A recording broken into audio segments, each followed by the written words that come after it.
இன்னைக்கு ஈவினிங் ஒரு பர்த்டே பார்ட்டிக்கு நம்மளை இன்வைட் பண்ணியிருக்காங்க. அங்கே போகிறதுனால மார்னிங் அண்ட் ஆஃப்டர்நூன் ரொம்ப சிம்பிளாக சமையலை முடிச்சுக்கலான்னு தான் பிளான் பண்ணியிருக்கேன். நிறைய பேருக்கு இண்டக்ஷனில் தோசைக்கல்லில் தோசை போட வருமானு ஒரு டவுட் இருக்கும். தோசை நல்லா வருங்க, ஆனால் ஒரு பக்கம் ஹேண்டில் வச்ச மாதிரி தோசை தவா இருந்தால் பெட்டர். அப்போ தான் தோசை ஊற்றுறப்போ ஒரு கண்ட்ரோல் கிடைக்கும். தோசை ஊற்றி நேற்று மீதமான குழம்ப வச்சு சாப்பிட்டாச்சு.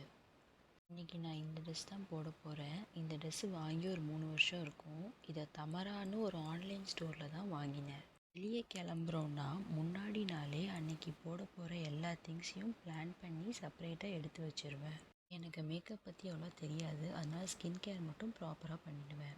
லாஸ்ட் டைம் இந்தியா போகிறப்போ இந்த பிந்தி புக்கை வாங்கினேன். ரொம்ப கன்வீனியண்ட்டாக இருக்குது. நிறைய கலர்ஸும் டிஃப்ரெண்ட் சைஸஸ்லேயும் இருக்குது. ஈவெண்ட் நல்லா ஆர்கனைஸ் பண்ணியிருந்தாங்க. ஃபுட் எல்லாம் வீட்டிலே ப்ரிப்பேர் பண்ணனால நல்லா டேஸ்ட்டாக இருந்துச்சு. பார்ட்டி நல்லா ஃபன்னாக போச்சு.